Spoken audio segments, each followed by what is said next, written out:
एक बहुत अच्छी लड़की थी और साथ ही साथ वह एक खुशमिजाज लड़की थी। घर का हर काम बड़ी फुर्ती से कर लेती थी और सुबह जल्दी उठती थी। जिस दिन से वह घर में कदम रखी थी उसी दिन से सास उसे कभी दिल से अपना नहीं पाई। कारण था कि बेटे सुनील ने अपने पसंद की शादी की थी। अनन्या पूरी कोशिश करती है कि घर के हर सदस्य को खुश रख सके, स्पेशली अपनी सास को, क्योंकि सुनील अपनी माँ से बहुत प्यार करते थे और अनन्या सुनील का दिल नहीं तोड़ना चाहती थी। एक दिन सास अपनी कुछ सहेलियों को घर पर बुलाती है और अपनी बहू को कहती है, सुन बहू, मेरी सहेलियों को कुछ गर्मा गर्म बनाकर खिलाना और याद रखना जो भी बनाओगी स्वादिष्ट होना चाहिए। अनन्या चुपचाप किचन में चली जाती है और अपने काम में लग जाती है।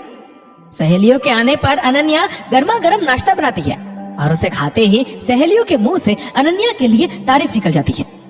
लेकिन यह बात उसकी सास को कहां पचने वाली थी। वह अपनी सहेलियों से कहती है, अरे इसे तो कुछ बनाना नहीं आता था, वह तो शादी के बाद मैंने इसे सब सिखाया है। अनन्या को सास की बात बुरी तो लगती है, लेकिन ज्यादा ध्यान ना देते हुए वह अपने कमरे में चली जाती है। एक दिन अनन्या की ननद सिमरन कॉलेज छोटे छोटे स्कर्ट पहनकर जाने लगती है, जिसे देखकर अनन्या उसे ऐसे कपड़े पहनने से मना करती है। लेकिन सिमरन अनन्या की बातों को अनदेखा करके चली जाती है। ये बात अनन्या अपनी सास को बताती है, लेकिन सास उल्टा अनन्या को डांटने लगती है। घर आकर सिमरन अपने भाई सुनील से कहती है, भैया आप भाभी को समझा दीजिए, मुझे उनकी रोक टोक बिल्कुल पसंद नहीं आती। ये मेरी लाइफ है और मेरी पसंद में है कि चाहे कपड़े छोटे पहनूं या बड़े। उन्हें खुद तो फैशन की कोई जानकारी है नहीं। तो वही सास सुनील के कान में अपनी बहू अनन्या के लिए कड़वे बोल डालने लगती है। सुनील अनन्या से बहुत प्यार करता था और इसलिए उसके खिलाफ कुछ सुन नहीं पाता। लेकिन जहां बात माँ और बहन की आती तो वह थाली का बैंगन बन जाता और अनन्या को उनके सामने डांटने लगता। अनन्या को समझ नहीं आता कि आखिर उससे गलती कहाँ हो रही है, क्योंकि वह तो हमेशा सभी का पूरा ध्यान रखने की कोशिश करती थी। अनन्या दौड़कर अपने कमरे में चली जाती है और रोने लगती है। उसका रोना सुनकर सास कहती है, ओ महारानी, अब रोना धोना बंद कर और खाना बनाने की तैयारी कर। तेरे काम ही ऐसे है तो डांट तो पड़ेगी। सास का पूरा साथ ननद ने दिया। टेंशन और थकान की वजह से अनन्या की तबीयत खराब हो गई और वह आराम करने चली गई, जिस वजह से खाना नहीं बना सकी और उसका मासूम 2 साल का बेटा भूख के मारे तड़प कर रोने लगा। बस फिर क्या था, सास ऑफिस में फोन करके सुनील को बोलती है, देखो हमें भूख लगी है और मैडम अपने कमरे में आराम फरमा रही है, अगर हमें बोल देती तो हमें खाना बना लेती।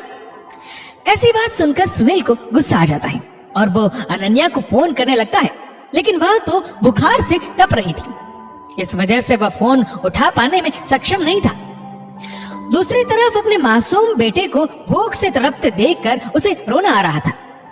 जैसे ही बेटे को ननद मारने के लिए आगे की ओर बढ़ती है, उसी समय ना जाने कहां से अनन्या में हिम्मत आती है और वह शेरनी की तरह दौड़कर ननद का हाथ पकड़ लेती है और अपने बच्चे को गोद में उठाते हुए कहती है, मुझे जितना भी भला बुरा कहना है आप लोगों ने सब कह दिया। मैंने आप सभी की मर्जी के अनुसार हर काम किया है, इसके बावजूद आप लोगों को मेरा काम कभी पसंद ही नहीं आया। आप लोगों ने मुझे जितने भी दुख दिए हैं मैंने सब बर्दाश्त किया, लेकिन जब सवाल मेरे बच्चे पर है तो मैं चुप नहीं रहूंगी।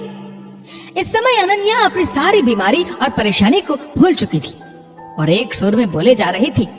उसी समय वहां सुनील आ जाता है और वह भी अवाक होकर अनन्या को देखने लगता है। मैं कोई मशीन नहीं हूँ, बल्कि एक जीती जागती इंसान हूँ। मेरे पास भी दिल है और मुझे भी बातों का बुरा लगता है, लेकिन आज मुझे समझ में आया है कि ज्यादा सहने से लोग बेवकूफ समझने लगते हैं।